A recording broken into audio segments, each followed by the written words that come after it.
आज की क्लास को शुरू करते हैं। चलो, ये बात तो मैं कब से कहते आया हूँ। Good evening Divyansh. ये बात तो मैं शुरू से ही कहते आया हूँ कि मेरे बच्चे किसी से कम नहीं है। एक क्वेश्चन हम बार बार पढ़ते हैं कि किस अंग में, किस अवयव में, किस महाभूत की प्रधानता होती है। महाभूत प्रधानता, महाभूत की प्रधानता। आप लोगों को याद आ रहा हो, आप लोगों को याद आ रहा हो तो हमारे जो वन लाइनर थे पिछली बार, उसमें एक क्वेश्चन था, हारित के मतानुसार बुद्धि की उत्पत्ति किस महाभूत से होती है। आपको हल्का सा याद आ रहा हो, हारित के मतानुसार बुद्धि की उत्पत्ति।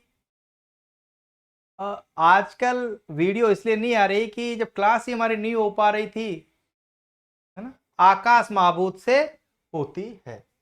चलो मैं आप लोगों से पूछ लेता हूं, आप लोगों से पूछ लेता हूं, रैंडम क्वेश्चन पूछूंगा दो। एक तो ये बता दो, ये किस महाभूत के बारे में कहना चाह रहे हैं। त्वचा, मांस, बाल, रोम, अस्थि, ये किस महाभूत के बारे में कहना चाह रहे हैं। जूही बता दो बेटा, त्वचा, मांस, बाल, रोम, अस्थि किसके बारे में कहना चाह रहे हैं। ये पृथ्वी महाभूत के बारे में कहना चाह रहे हैं।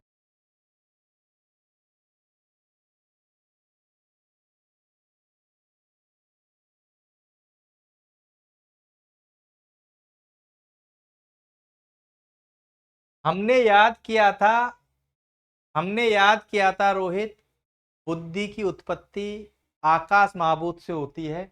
और ये क्वेश्चन पहले एक दो बार पूछा, तुम्हारे नहीं पूछा, अलग एग्जाम में पूछा हुआ है। पर मैं ये कह रहा हूं कि जब बुद्धि पूछ सकता है तो मन, निद्रा, आलस्य और मद नहीं पूछ सकता क्या। हाँ या ना बता दो कि जब अकेली बुद्धि पूछ सकता है कि बुद्धि की उत्पत्ति किससे होती है, तो मन, निद्रा, आलस्य और मद पूछने में उसको जोर आ रहा है क्या। कोई जोर नहीं आएगा। तो हमें याद रखना है इन पांच को। आकाश से किसकी उत्पत्ति, मन की उत्पत्ति और बुद्धि की। ये अच्छी चीजें हैं, मन और बुद्धि अच्छी चीजें हैं। और देखो, निद्रा ये नींद जैसी चीज है, आलस्य ये भी नींद जैसी चीज है, और मद ये भी नींद, अरे निद्रा नहीं है पर ये सुस्त हो जाते हैं। निद्रा में भी सुस्ती है, आलस्य में सुस्ती है, मद में भी हम सुस्त हो जाते हैं। तो मन, बुद्धि, निद्रा, आलस्य और मद। एग्जाम में चाहे भले बुद्धि पूछा हुआ हो, पर हम मन, बुद्धि, निद्रा, आलस्य और मद याद करेंगे। चलो,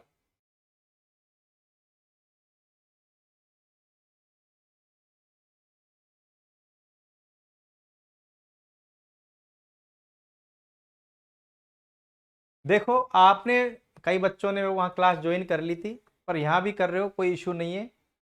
अगला क्वेश्चन है कि गर्भ में, जब बच्चा गर्भ में होता है तो सर्वप्रथम किस अंग की उत्पत्ति होती है। गर्भ में सर्वप्रथम किस अंग की उत्पत्ति होती है। तो हम कुछ याद करते हैं। चलो एक चीज पूछ लेता हूं, मैं आपसे कहूं मार डंडे, अब तुम लोग कहोगे गुरुजी उस क्लास में भी ऐसे के ऐसे ही पढ़ा रहे थे। अरे तो मेरा तो उद्देश्य एक जैसा ही पढ़ाना है ना, मैं तो कहता भी यही हूं कि एक ही चीज को बार बार ऐसा ही पढ़ें। मैं आपसे कहूं मार डंडे, तो डंडे कहां मारे जाते हैं। ऑप्शन ए, नहीं कहीं भी मारा जा सकता है, पर देखो आपका उत्तर वही होगा जो मेरा उत्तर होगा। इतना तो हम एक दूसरे से जुड़ चुके हैं, हाथ पैर, इतने तो, इतना तो मुझे पता है कि आप लोग वही बोलोगे जो मैं चाहता हूं। और जब डंडे मारने की बात आएगी तो ऑप्शन एक्स चरक, ऑप्शन वाई सुश्रुत, ये मारपीट का काम कौन करेंगे। ये छोटा छोटा डाटा हमारे अभी काम आएगा। एक्स और वाई लिखा मैंने, तो सी, चलो अभी सी पे हम डंडे मार लिए हाथ पैर में, और ये कह रहे मारने कूटने का काम हेमलता कह रही है कि गुरुजी सुश्रुत कर दो। तो चलो मेरा क्वेश्चन सुनो। मार्कंडेय के अनुसार सर्वप्रथम गर्भ में किस अवयव की उत्पत्ति होती है? मार्कंडेय के अनुसार गर्भ में सर्वप्रथम किसकी उत्पत्ति होती है, बता दो, लिख दो उत्तर।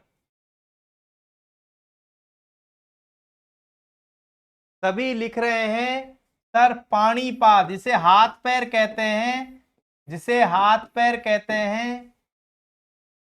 जूही, मंजू, बहुत बढ़िया, हेमलता। पर मैं आप सभी लोगों से नाराज इसलिए हूं कि जब YouTube की लिंक डालता हूं तो उसपे कोई कमेंट नहीं, सब गायब। क्या YouTube पे दोबारा वीडियो को नहीं देखते हैं? बहुत सारे बच्चों की शिकायत है कि सर दोबारा वीडियो को कहां देखें। हमने वीडियो को ग्रुप पे डालना बंद कर दिया है, हमने वीडियोस को ऐप पे डालना बंद कर दिया है। हम ग्रुप में डाल देते हैं लिंक। किसकी लिंक डालते हो गुरुजी? जो हम YouTube पे वीडियो डालते हैं, ऐप पे कोई वीडियो, अभी किसी बच्चे ने कहा भी था गुरुजी ऐप पे वीडियो तो मिलते ही नहीं है। आजकल हमने ऐप पे वीडियो डालना बंद कर रखा है। YouTube की लिंक हम ग्रुप में डाल देते हैं। YouTube पे जो भी हमारा चैनल है वहां हमारी क्लास आपको दिख जाएगी। डालते हैं ना, YouTube पे मैं हर वीडियो डाल रहा हूं। चलो, अभी हमने बात की मार्कंडे ने सर्वप्रथम हाथ पैर की उत्पत्ति बताई है, पर ये कहा किस आचार्य ने है? ये कहा किस आचार्य ने है? ये किस आचार्य ने कहा है? नहीं, चरक संहिता में लिखा है या सुश्रुत संहिता में लिखा है ऐसा? कानून के हाथ बहुत बड़े हैं बेटा, कानून के हाथ बहुत बड़े हैं, ध्यान रखना। सुश्रुत ने कहा है, ये सुश्रुत ने कहा है, ये सुश्रुत ने कहा है। चलो, कानून के हाथ बहुत बड़े हैं, कानून के हाथ बहुत बड़े हैं। बड़ी, मैं आपसे पूछना चाहता हूं कि चरक संहिता में ये लिखा है, चरक संहिता में ये लिखा है कि बड़िस के मतानुसार गर्भ में सबसे पहले किस अंग अवयव की उत्पत्ति होती है? चरक संहिता में क्या लिखा हुआ है वो आप मुझे बताइए।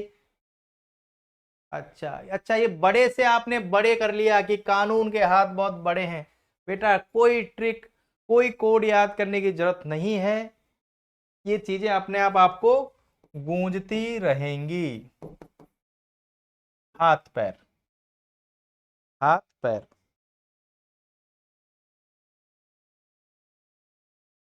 चलो आगे चलते हैं, आगे बात करते हैं कि हमें जब कोई चीज खाने की बात करनी हो, विचार करना हो, कि कोई चीज विचार करके, कोई चीज विचार करके या अविचार करके, भाई हम केला खाते हैं तो हम कोई विचार विचार नहीं करते, पर ऐसी कौन सी चीज है? ऑप्शन ए केला, ऑप्शन बी मरीच। तो आप लोग कहोगे गुरुजी मरीच के बारे में कि भाई बुद्धि प्रकाश कह रहे हैं। बुद्धि प्रकाश, एक चीज से तो मैं बहुत खुश हूं कि जो मैं कहना चाहता हूं वो आप लोगों के समझ में आ जाती है। हमारे संबंध बड़े अच्छे हैं। तो क्या बना? मारीची काश्यप ने कहा है कि ऐसा पता करना संभव नहीं है, इस पे विचार ही नहीं किया जा सकता, अविचार्य है। मारीची काश्यप कह रहे हैं कि किस अंग की उत्पत्ति पहले होगी, ऐसा कोई विचार कर ही नहीं सकते, अविचार्य है, अविचार्य है। और ये भूत है वो मध्य शरीर में घुस गया, भूत है वो मध्य शरीर में घुस गया। भूत भी खतरनाक है, खोपड़ी में नहीं घुसा, अधे शरीर में नहीं गया दिलीप, मध्य शरीर में, जैसे आत्मा से ही अंदर घुस गया। तो एक आचार्य हैं सुभूति, सुभूति गौतम, उन्होंने कहा कि भाई गर्भ में सर्वप्रथम बीच का, middle part of the body, मध्य शरीर सबसे पहले उत्पन्न होता है।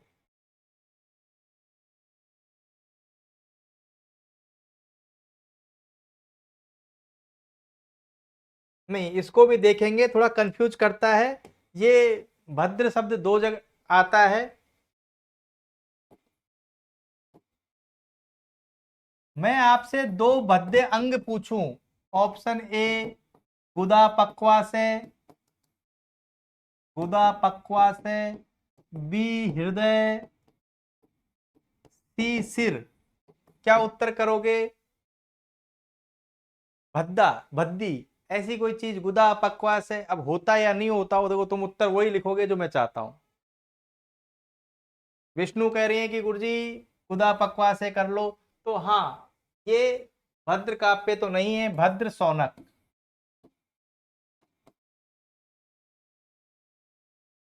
चलो एक छोटी सी, हाँ भद्र सोनक, बहुत एक छोटी सी ट्रिक याद करते हैं। एक हसीना है, अरे गुरुजी कैसी कैसी ट्रिक, इस पूरे बहुत मुश्किल, पिंकी देखो ये टॉपिक इतना आसान नहीं है। प्रकाश, बबीता, जूही, हम बातों बातों में इसको पढ़ रहे हैं, टॉपिक मुश्किल नहीं, पर कुछ एक ट्रिक तो छोटी सी हमें बनानी पड़ेगी। हसीना है, उसने काकुब, अरे नाम है किसी का काकुब, तो गुरुजी ऐसा भी नाम होता है क्या? याद कर लेते हैं सुनील। काकुब को वीर सौंपा, हसीना है, उसने, हो सकता है कोई काकुब नाम का बच्चा हो, को वीर सौंप दिया, वीर को सौंप दिया। चलो देखते हैं, हसीना में देखते हैं क्या है। हृदय, सिर और नाभि, हृदय, सिर और नाभि।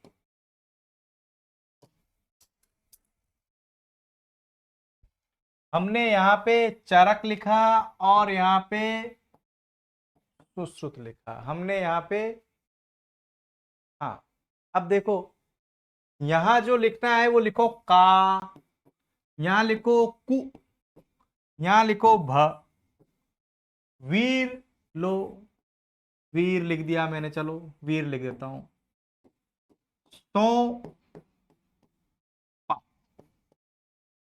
ऐसा हमने, काकुब ने, हसीना ने काकुब को वीर सौंपा। का क्या है, यहां क्या कर दो बेटा, कांकायण, कांकायण पूछूंगा बेटा। कहने का मेरा मतलब है कि चरक संहिता में लिखा है हृदय की उत्पत्ति सबसे पहले होती है, ऐसा किसने कहा है?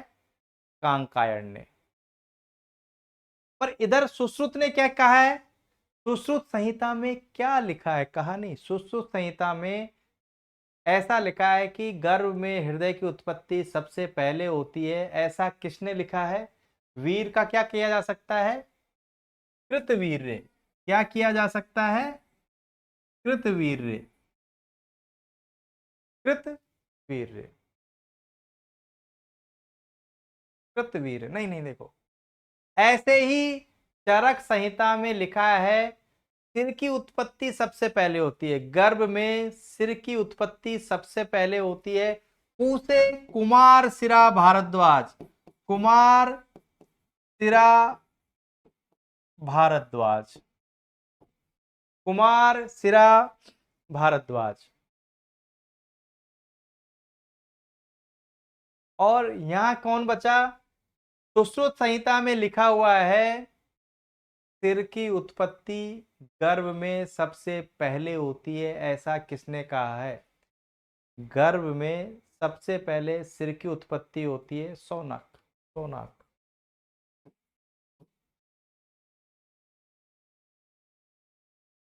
चरक संहिता में लिखा है, चंदा ने पहले आंसर लिख दिया है, चरक संहिता में लिखा है नाभि की उत्पत्ति गर्भ में सबसे पहले होती है, भद्र काव्य। और सुश्रुत संहिता में लिखा है कि नाभि की उत्पत्ति गर्भ में सबसे पहले होती है। ऐसा किसका मत है? ऐसा किसका मत है? अंशु सातोलिया, ये वाला नाभि वाला भी बता दो। सुश्रुत मतानुसार पाराशर। सुश्रुत मतानुसार पाराशर। हमने कहा था कि मारीची काश्यप, मारीची काश्यप, मरिच मरिच मरिच। ऑप्शन ए, इंद्रियों की उत्पत्ति गर्भ में सबसे पहले होती है, या फिर ये बात अविचार्य है, या ये बात अविचार्य है? मारीची काश्यप के मतानुसार गर्भ में सबसे पहले किसकी उत्पत्ति होती है? इंद्रियों की होती है, या फिर ये बात अविचार्य है? अंशु सातोलिया कह रहे हैं कि ये बात अविचार्य है। दयावंती जूही, आपका नाराज होना नहीं, सबका नाराज होना, जितने नाम मैं नहीं ले पाता वाजिब है बेटा, पर मेरे पास में कोई हथियार नहीं था कि मैं चाहते हुए भी क्लास नहीं ले पा रहा था बेटा ना। सबसे पहले आप। चलो अगली बात पे आते हैं हम। क्या छूट गया? छूट क्या गया? चलो तुम ही बता दो। इस सुभूति, सुभूति गौतम के अनुसार, सुभूति गौतम के अनुसार सबसे पहले किसकी उत्पत्ति हुई? सुभूति गौतम के अनुसार गर्भ में सबसे पहले किसकी उत्पत्ति हुई? चंदा कह रही है गुरुजी मध्य शरीर। भूत मध्य शरीर में हम बार बार वैसा ही पढ़ेंगे जैसा गुरुजी के द्वारा पढ़ाया जा रहा है। देखो डंडे कौन मार रहा है? मारकंडे के बारे में हम लिख रहे हैं। डंडे कौन मार रहा है? तो हमने सुश्रुत मतानुसार गर्भ में सबसे पहले किसकी उत्पत्ति होती है, हम ये भी दोबारा कर जाएंगे। मारकंडे सुश्रुत कह रहे हैं, और सबसे पहले पाणिपाद की उत्पत्ति हमने लिख दी है। पाणिपाद। ओ बड़ी भद्दी चीज है, बड़ी भद्री भद्दी चीज है। भद्र सोना भद्र काव्य नहीं है, इतना तो हमें याद करना पड़ेगा। बड़ी भद्दी चीज है भद्र सोना। हाँ, बता दो बता दो बता दो। अच्छा हेमलता कह रही है गुद पकुआ से। गुदा और गुरुजी भद्दा तो कैसे कहें? मान लो बेटा बस।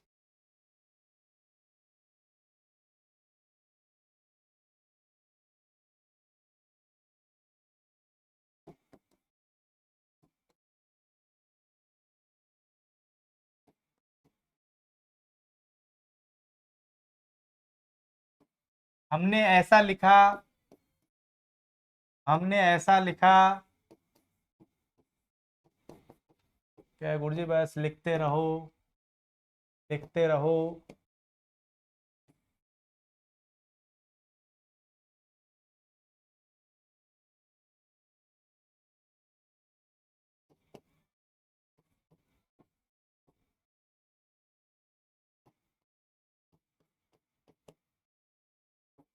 ठीक है हमने लिख दिया, मुझे सिर्फ इतना सा उत्तर दे दो।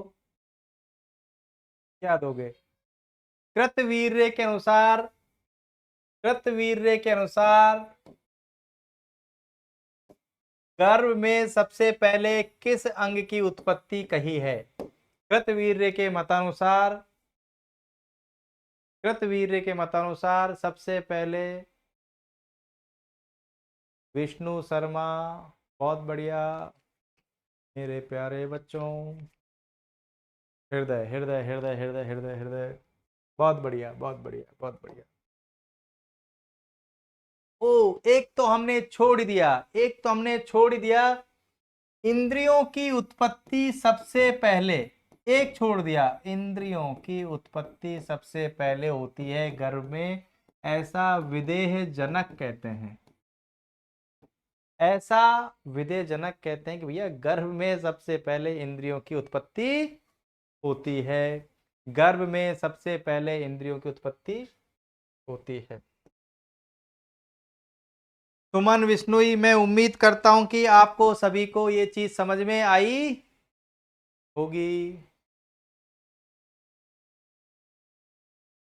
आगे चलें राजेश? क्या राजेश आगे चलें? यस।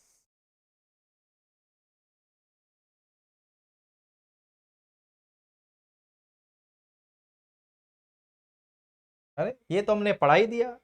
अच्छा, बात फिर भी रह गई, बात फिर भी रह गई।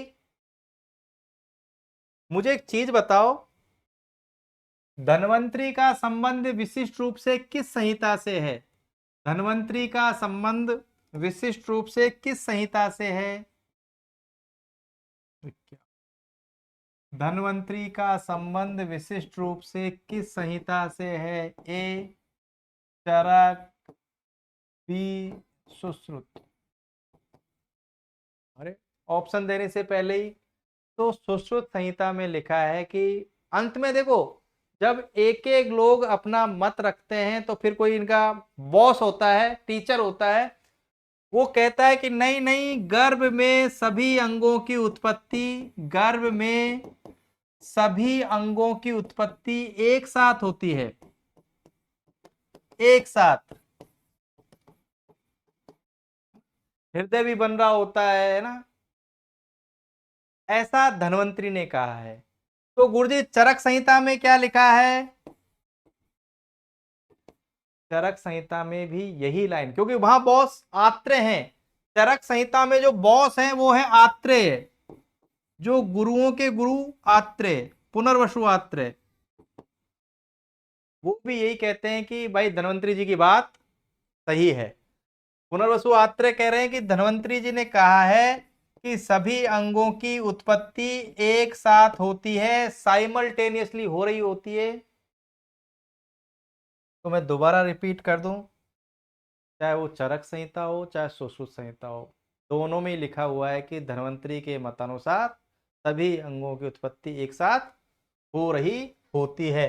चरक संहिता में थोड़ा सा सेंटेंस बदल जाता है कि पुनर्वसु आत्रेय ये कहते हैं कि हाँ, मैं धन्वंतरी जी के साथ हूं, मैं धन्वंतरी जी के साथ हूं, सभी अंग अवयवों की उत्पत्ति एक साथ हो रही होती है।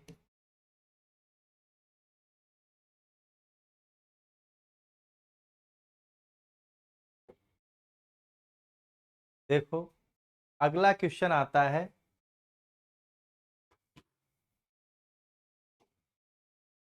किस अवयव की उत्पत्ति किससे होती है? किस अवयव की उत्पत्ति किससे होती है? हम पहले प्रयास करते हैं, फिर उसके बाद में इस टेबल को देखेंगे जो नोट्स में लिखी हुई है। देखो, सबसे पहले रक्त से उत्पत्ति होती है यकृत और प्लीहा की।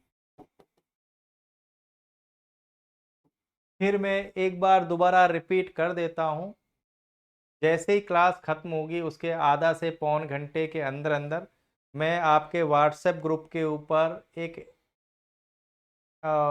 यूट्यूब लिंक, वीडियो लिंक भेजता हूँ। हमारे जितने भी वीडियो हैं वो अब यूट्यूब पे उपलब्ध रहेंगे, और तुम प्यारे बच्चों को सभी को उस पर कमेंट भी करना चाहिए और ज़्यादा से ज़्यादा वहीं पे देखना चाहिए, ग्रुप में मैं नहीं डालूंगा। रक्त, रक्त के फैन से फूंक देने से क्या होगा? फुफ्फुस, फुफ्फुस। रक्त के फैन से एक्चुअल में क्या होता है बेटा, जब हम ऐप के ऊपर डालते हैं तो वीडियो कई बार मिलते नहीं है, मैं डाल नहीं पाता, भूल जाता हूं, जो भी है। और रक्त के मल से उंडूक, देखो रक्त रक्त। आयुष पूछ रहे हैं कि तुम्हें सिर्फ सफलता सूत्र खरीदनी है बेटा, तुम लोगों को सिर्फ सफलता सूत्र खरीदनी है, वो दूसरी वाली नहीं खरीदनी है ना। तो देखो हमने क्या क्या देखा, हमने देखा कि गुरुजी रक्त से यकृत प्लीहा, यदि उसके फैन झाग की बात करें, रक्त के फैन की बात करें, तो फुफ्फुस की उत्पत्ति। और रक्त के मल से रक्त के मल से, ओ भूल गया, बता दो।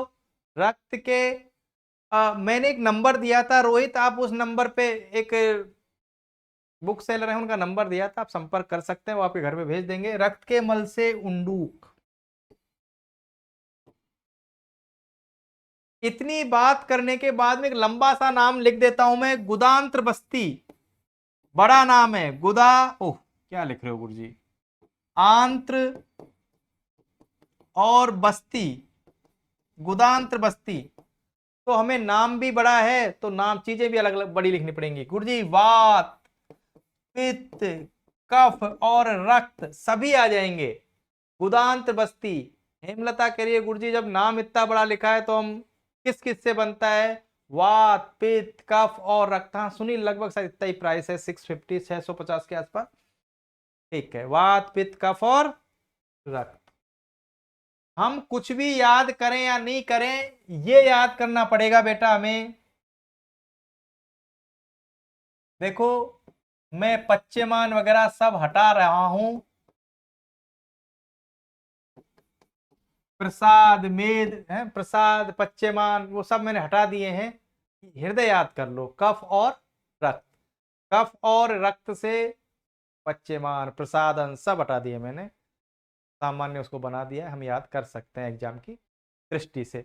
चलो मैं बार बार एक ही बात करता हूं कि मारक, मारक, ये जिव्या है ना, ये बहुत मारक होती है। उल्टे पुल्टे रस खा लो तो बीमार हो जाएंगे, और उल्टा पुल्टा किसी को बोल दो तो मार पड़ेगी।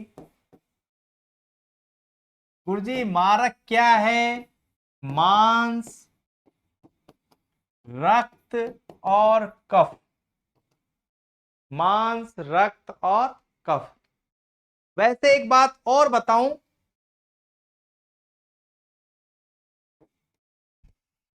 मारक गेंद, ये कभी आपने सुना है क्या, मारक गेंद? मुझे एक बात बताओ, आपने कभी सुना है क्या मारक गेंद? नहीं सुना? चलो हम इसको और सरल कर दें, मारक मेद। एक्चुअल में कहना ये चाह रहे हैं ये, कि जब वृषण के ऊपर गेंद लग जाती है, बॉल लग जाती है तो बहुत मारक है। जब वृषण के ऊपर गेंद लगती है तो ये भी बहुत मारक है। लो वृषण, ये अच्छा गेंद, ये मेद जैसा है, अच्छा अच्छा अच्छा अच्छा अच्छा। हमें एक याद करना है बेटा, वृक्क, नहीं ये याद कर लेते हैं, मेद और रक्त, मेद और रक्त। हृदय का बताओ, हृदय का बताओ, हृदय का बता दो, हृदय का बता दो, हृदय का बता दो। कफ और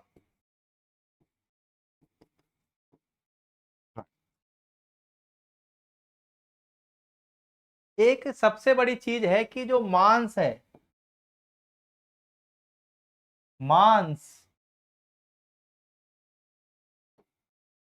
मांस में वायु प्रवेश करके क्या बनाती है, मांस में वायु प्रवेश करके क्या बनाती है, ऐसा हम याद कर लेते हैं ना। मांस में पेशी, अच्छा ये कह रहे हैं कि गुरुजी मांस प्लस वायु कर दो, तो उत्तर तो हमारा पेशी अपने आप हो जाएगा। सबसे इंपॉर्टेंट है बेटा, सबसे इंपॉर्टेंट है कि मेद के स्नेह, देखो स्नेह का खरपाक भी होता है, मृदुपाक भी होता है, मध्यपाक भी होता है। स्नेह तो मेद का स्नेह, मेद से स्नेहम आदाय, मेद का स्नेह लेकर दो चीजें हैं, या तो खरपाक हो रहा है या फिर मृदुपाक हो रहा है। देखो जब मृदुपाक होता है तो सिरा की उत्पत्ति होती है, और खरपाक स्नायु। हम वैसे भी तुलना करें, मैं आपसे पूछूं कि मेरे पास सिरा है ऑप्शन में ए, और ऑप्शन बी में है स्नायु। इन दोनों अवयवों में खर रफ कौन है? सिरा और स्नायु में खर रफ कौन है?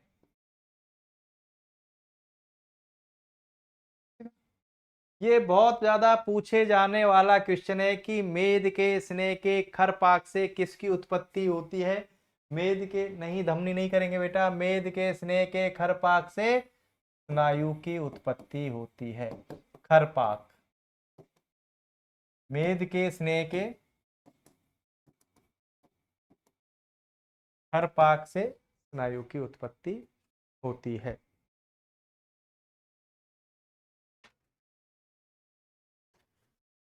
चलो आगे आते हैं बेटा। मात्रज पित्रज आदि भाव, गर्भोत्पादक भाव। अच्छा एक बार पढ़ लें इसको, ज्यादा अच्छा रहेगा। एक बार पढ़ लेते हैं, ज्यादा अच्छा रहेगा।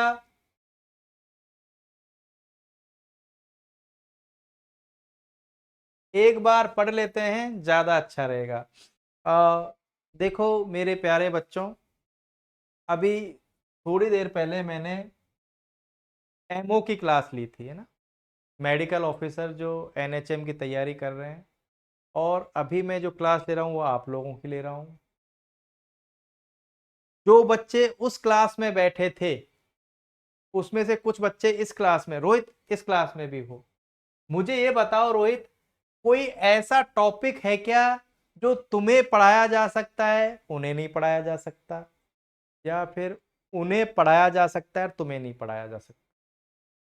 तुम्हारी दृष्टि में कोई ऐसा, सुनील, कोई ऐसा टॉपिक है क्या? मन से ये विचार बिल्कुल निकाल दो कि टॉपिक कोई छोटे बड़े होते हो। विष्णु, टॉपिक टॉपिक होता है मेरी दृष्टि में। मैं किसी भी टॉपिक को अधूरा नहीं पढ़ाता हूं बेटा।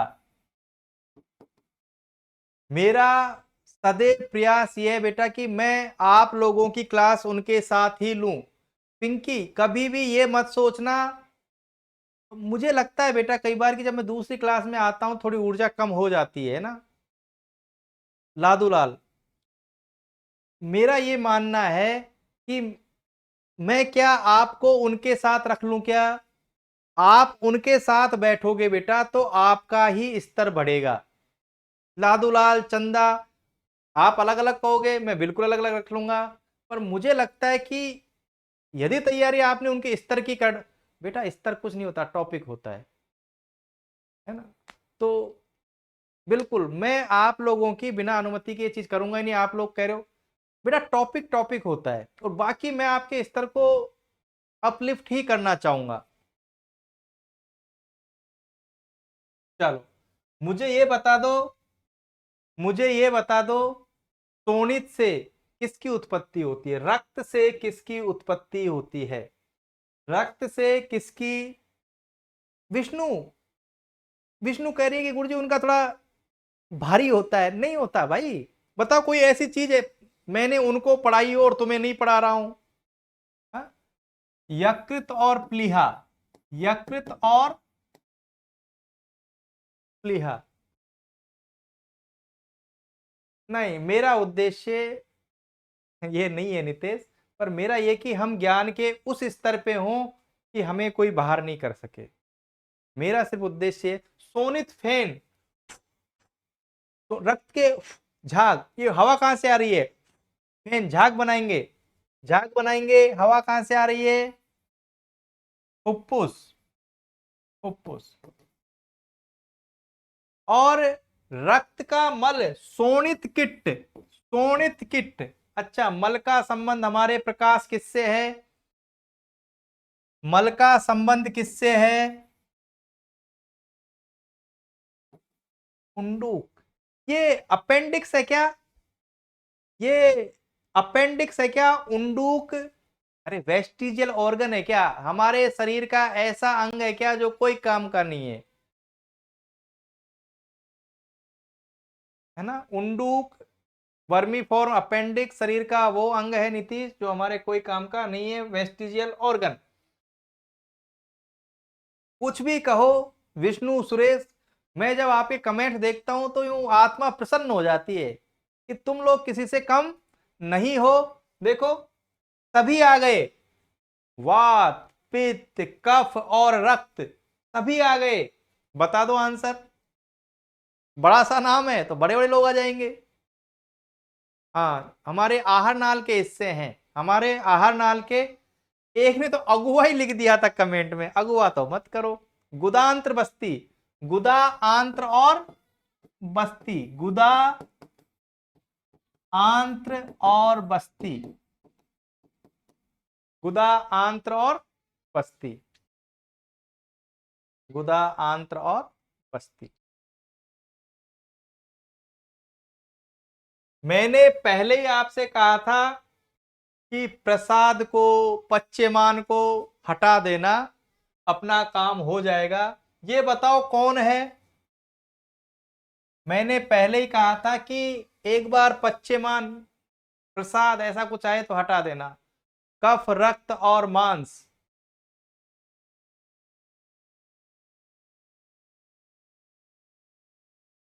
ये मारक वाला है, मारक वाला है, जिव्या है, मारक वाला है, जिव्या है। बहुत बढ़िया चंदा, पिंकी। अरे ये मुझे परेशान कर रहा है। मांस के अंदर वायु घुस गई, मांस के अंदर वायु घुस गई, मांस के अंदर वायु घुस गई। पेशी, पेशी, बहुत बढ़िया, बहुत बढ़िया।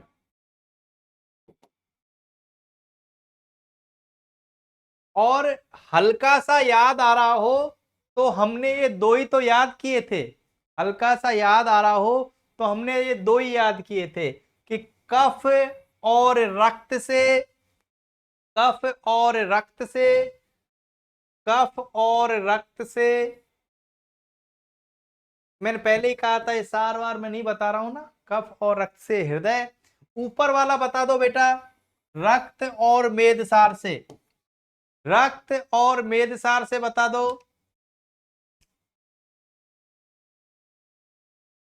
अच्छा जी, आंसर नहीं आया अभी तो। रक्त और मेदसार। चंदा कह रही है, विष्णु कह रही नहीं, हेमलता गेंद लगेगी वृषण पे तो, गेंद लगेगी वृषण पे तो, गेंद लगेगी वृषण पे। ओके, ये बता दो भाई। हाँ, बहुत मारक होती है ऐसा हमने सोचा कि वृषण पे जब गेंद लगती है तो बहुत मारक होती है। हमने कहा कि वृषण पर जब गेंद लगती है तो बहुत मारक होती है। हमने कहा कि जब वृषण पर गेंद लगती है तो बहुत मारक होती है। मारक, गेंद लगी वृषण।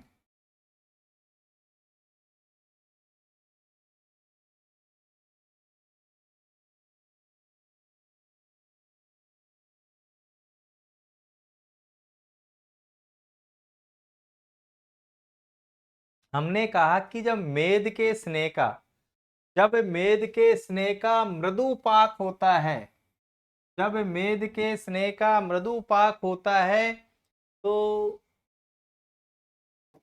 सिरा की उत्पत्ति होती है। और जब मेद के स्नेह का खरपाक होता है तो स्नायु की उत्पत्ति होती है।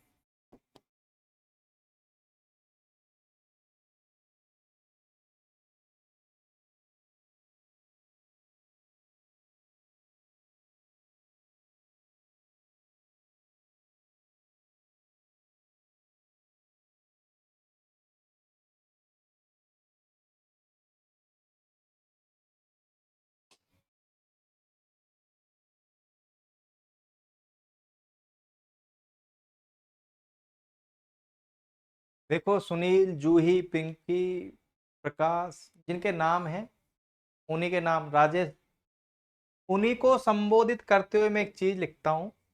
एक छोटी सी ट्रिक बनाएंगे, नहीं कोई ट्रिक नहीं है, अपने आप याद रह जाती है। कि हमारी 7 धातुएं हैं, उनमें से अस्थि और शुक्र को निकाल दो। ये किस प्रकार के भाव हैं? अस्थि और शुक्र किस प्रकार के भाव हैं? मात्रज या पित्रज? देखो गर्भ के उत्पादन में 6 भाव होते हैं, ये इनको हम पढ़ रहे हैं। अस्थि और शुक्र किस प्रकार के भाव है? लादूलाल कह रहे हैं गुरुजी पित्रज, इसमें पूछने की क्या बात। इसका मतलब ये हुआ कि मैं लिख दूं रस, रक्त, मांस, मेद, मज्जा, ये किस प्रकार के भाव हैं? रस। अच्छा, रस को त्वचा भी लिख देते हैं हम, रस को त्वक लिख सकते हैं ना। त्वक, रक्त, मांस, मेद, मज्जा, ये मात्रज भाव हैं। तो एक छोटा सा नियम बना बेटा कि ये 5 धातुएं और जो शरीर के अंतरांग हैं, जो अंदरूनी अंग हैं, कोमल भाग हैं, इनको मात्रज भाव कहते हैं। शरीर के कोमल भाव हैं, देखो एक बार मैं रिपीट कर दूं, मांस, रक्त, मेद, मज्जा, हृदय, नाभि, यकृत, प्लीहा। यदि इस नियम से कोई भी चीज बाहर जा रही हो कि 7 धातुओं में से 5 धातु और शरीर के अंदरूनी अंग जो कोमल होते हैं वो सारे मात्रज भाव में। चलो, अच्छी बात है, अच्छी बात है। देखो लादू, केस, ये दृढ़ भाग है, रोम, अस्थि, नख, दंत। हमें जो याद करना है वो है शिरा, स्नायु, धमनी। एग्जाम में सबसे ज्यादा पूछा जाने वाला है शिरा, स्नायु और धमनी किस प्रकार के भाव हैं। ऑप्शन ए आंसर दीजिए, मातृज भाव। ऑप्शन बी पितृज भाव। बिल्कुल, अंशु कह रही है, प्रियंका पितृज, हेमलता पितृज, नोट पितृज है ना, पितृज। हमें याद यही करना है, श्रा, स्नायु और धमनी पितृज भाव है। चलो, याद करने का तरीका मात्र है प्रियंका। ज्ञान विज्ञान किसको होता है, ज्ञान का अधिकरण कौन है, विज्ञान का अधिकरण कौन है, और आयु किसकी वजह से है, ये बता दो दिलीप मुझे। ओ भाइयों, मैं सबसे निवेदन करता हूं, सभी को सूचित कर दो, ग्रुप में खुद लिख दिया करो, ऐप के ऊपर खुद लिख दिया करो। भाई जिसकी क्लास नहीं हो रही ना, जिसकी क्लास नहीं हो रही वो ऐप में लिख दिया करो। और तुम लोग सब समझदार हो कि तुम लोग भी जवाब दे सकते हो। यदि किसी ने वो 100 रुपए से 112 रुपए कटते हैं, वो वाला कोर्स नहीं परचेज किया हो तो उनको बताओगे भाई वो तूने 112 रुपए वाला कोर्स परचेज नहीं किया होगा। तुम मेरी स्थिति समझो कि आप लोग मुझे यूं दिन भर में कॉल करोगे, 100 से ऊपर फोन, मैं कॉल अटेंड करने मुझे डर नहीं लगता, नहीं लगता है। इतने कॉल करोगे तो मैं डर जाता हूँ यार, किस किस को क्या जवाब। छोटा सा आंसर है कि जिस बच्चे की फीस जमा होने के बावजूद भी ये जो कोर्स परचेज नहीं हुआ हो तो उसको परचेज कर लो, क्लास लाइव हो जाएगी। किसी भी प्रकार का जवाब ऐप पे लिख दिया करो और आपस में जवाब दे लिया करो। भाई मुझे कॉल वॉल मत करा करो, है ना, मुझे कॉल वॉल मत कर, मैं परेशान हो जाता हूँ बहुत बुरी तरीके से। चलो, ये बता दो, आत्मा आपने कर ली, आत्मा कर ली, चलो चलो। अब देखो आगे आते हैं, साथ साथ, साथ, साथ ऐसा लगता है साथ में। अच्छा, कोई जोड़े में आएंगे, है ना। नहीं, मैं आपसे नाराज नहीं होता, कभी कभी उठा लेता हूँ, पर बहुत फोन आते हैं मेरे पास में। आपका प्रेम है बेटा, आपको एक्चुअली मालूम नहीं होता कि मेरे पास कितने कॉल आ जाते हैं। साथम्यज, हम ऐसे बोल लेते हैं साथम्यज। हाँ, साथम्यज मतलब जोड़े से कोई चीज आएंगी। बल, वर्ण, आरोग्य, मेधा। हम इसको ऐसा याद कर लेते हैं, बल और वर्ण साथ साथ आए, बल और वर्ण साथ साथ आए, आरोग्य और मेधा भी साथ साथ आए। अच्छा, मेघा है क्या ये? नहीं नहीं, है तो मेधा, पर मैं याद कराने के लिए बोलता हूं मेघा।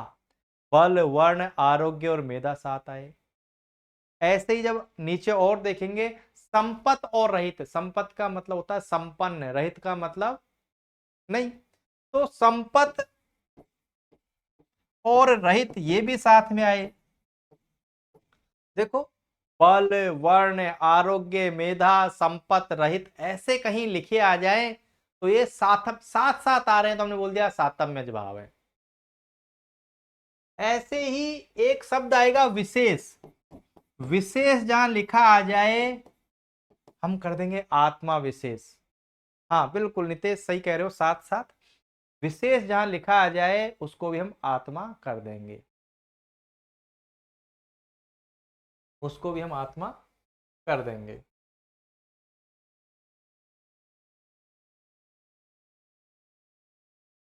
देखो, शरीर का उपचय किससे होता है? अच्छा, उत्तर ही दिख गया, शरीर का उपचय रस से होता है, उसी से वृद्धि होती है। देखो, अभी हमने देखा कि बल वर्ण साथ में आ रहे हैं, बल और वर्ण साथ, अरे साथ का मतलब मैं सातम्य बोलना चाह रहा हूं, पर बल वर्ण स्थिर रहेंगे, मतलब बने रहेंगे, मेंटेन रहेंगे, या हानि हो जाएगी?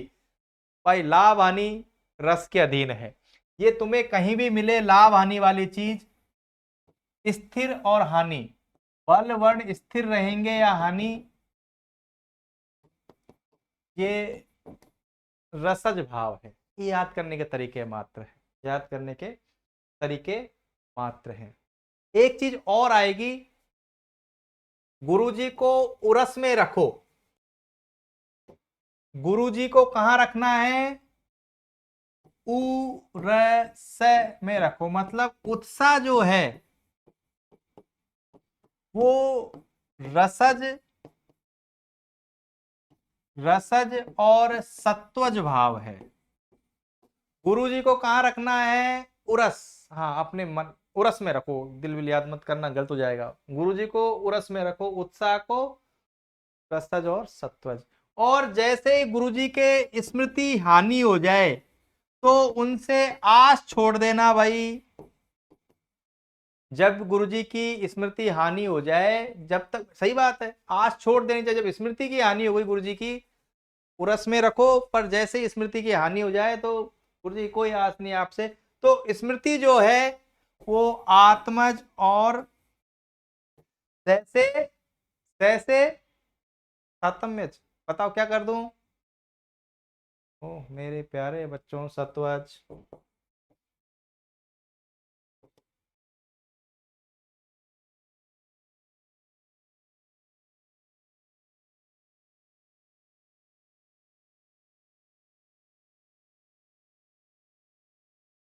हो सकता है मैं कभी कभी मेरे प्यारे बच्चों आप लोगों को कह दूं, पर इतना तो मुझे पता है कि चाहे मैं किसी अंतिम स्टूडेंट से चाहे एक ही दिन बड़ा हूं, पर मैं तुम सब में बड़ा हूं, इसलिए आपको कभी बुरा नहीं लगना चाहिए। और वैसे टीचर के स्टूडेंट सारे बच्चे ही होते हैं। पहले ही मैं बात कर चुका हूं कि सात धातुओं में से, सात धातुओं में से दो धातु ऐसी हैं, अस्थि और शुक्र, जो मात्रज नहीं है, बाकी सभी अंतरांग। ये कौन से भाव हो सकते हैं? त्वक, रक्त, मांस, मेद, हृदय, ये कौन से भाव हो सकते हैं? बता दो भाई, ये बता दो। 20 वाले बता दो कौन से हैं, ये 20 वाले बता दो कौन से हैं। अरे ये नाजुक है लादू, बहुत नरम, मात्रज मात्रज। अच्छा अच्छा, लादू वो बताना चाह रहे हैं, okay okay okay okay okay. और हमने शुरू में ही कहा था कि ये बता दो, हम तो हमने तो याद ही सिरा, स्नायु और धमनी किया, इसके अलावा किया ही नहीं। मंजू, ये भाव बता दो कौन से हैं? हमने ऊपर वाले में भी सिरा, स्नायु, धमनी ही याद किया था, इसके अलावा कुछ भी याद नहीं किया। पित्रज भाव है, पित्रज भाव है, पित्रज भाव है, पित्रज भाव है।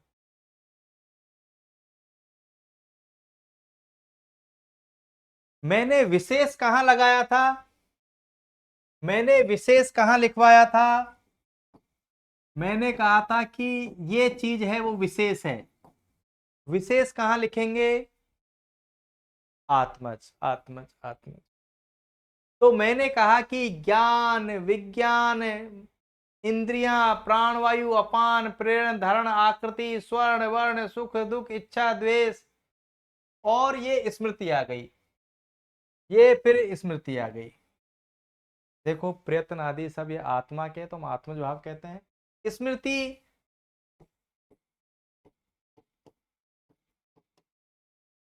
स्मृति आत्मज और सत्वज। बेटा ये आत्मा की तो लक्षण है, सुख दुख इच्छा, है ना, प्रयत्न प्राण अपान उन्मेष निवेश सब इसी की। अच्छा ये बताओ किसके हैं?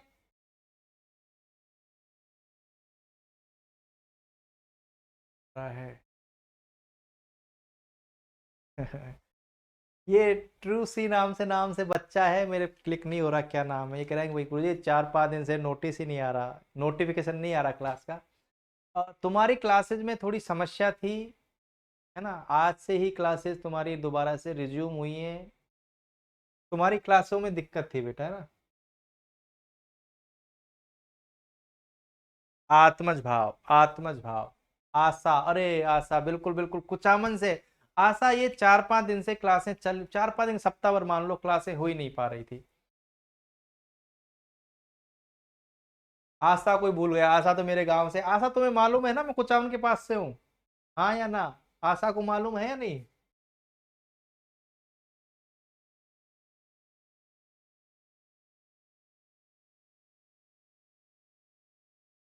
चंदा कह रही हैं, देखो चंदा कह रही है कि गुरुजी मेरे क्लास डाउनलोड नहीं हो रही है।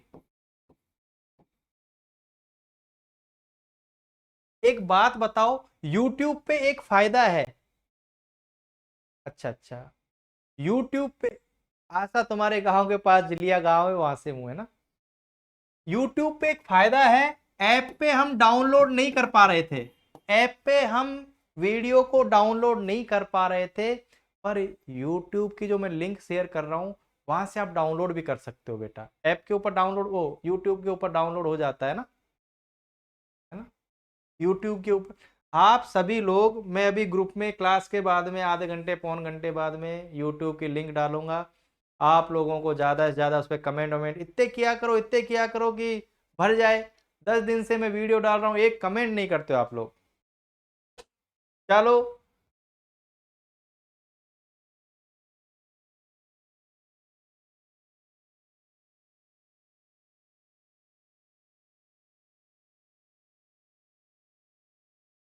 शुक्र किस प्रकार का भाव है? शुक्र किस प्रकार का भाव है? ऐसा नहीं है गुणवंती कि सब कुछ पढ़ लेंगे, सब कुछ यूट्यूब पे नहीं मिलेगा, सब कुछ यूट्यूब पे नहीं मिलेगा। अरे मनीष कह रही है यूट्यूब पे मजा नहीं आता, वीडियो वीडियो होता है। पितृज भाव, पितृज भाव, सब कुछ, अरे इतना तो ज्ञान मुझे भी है कि कितना डालना है कितना नहीं डालना यूट्यूब के ऊपर। चलो चलो चलो, ये बताओ बेटा, ये कौन सा भाव है, मजा आ जाएगा। शुक्र संपत, संपत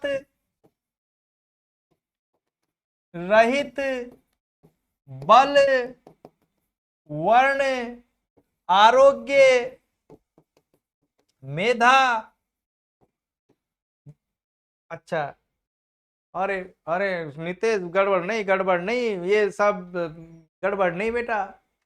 साथ साथ आते हैं, संपत और रहित साथ साथ आते हैं भाई।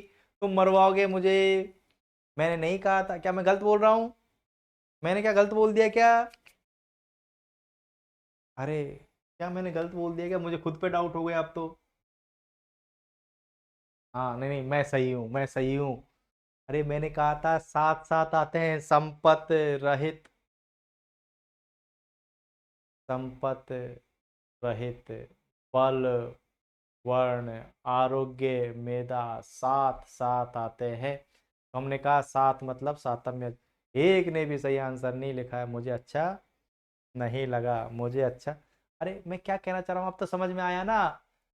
संपत रहित, बल, वर्ण। अब रसज क्यों लिख रहे हो भाई आप लोग?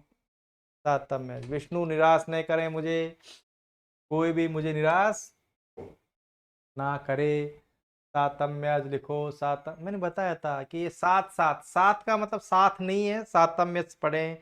संपत रहित, बल, वर्ण, आरोग्य, मेधा, ये सब साथ साथ आते हैं सातम्यज। चलो चलो, मैंने पहले ही कहा था शरीर का उपचय, शरीर का उपचय, शरीर की वृद्धि, तुष्टि, पुष्टि, और बल वर्ण की स्थिरता और हानि।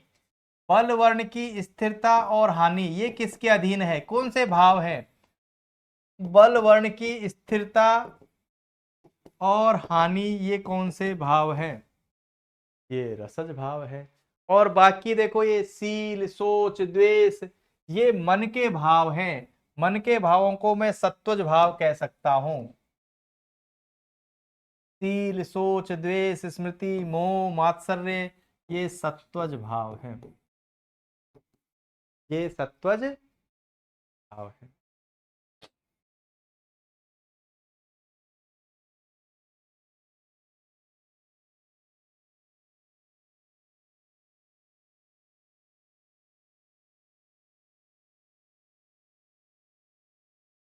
ये बता दो कि आत्मज और सत्वज आस गुरुजी से कब तक आस रखनी है? ये कौन है ये?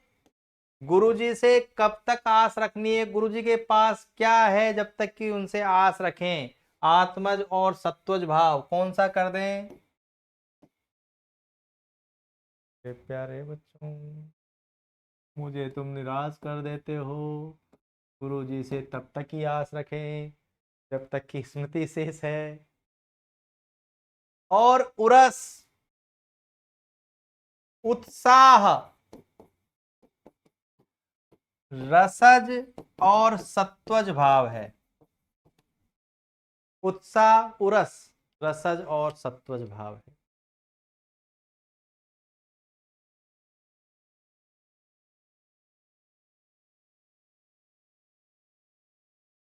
तो इस प्रकार आज की क्लास हमारी यहीं समाप्त होती है। विष्णु, अंशु, राजेश, मनीष,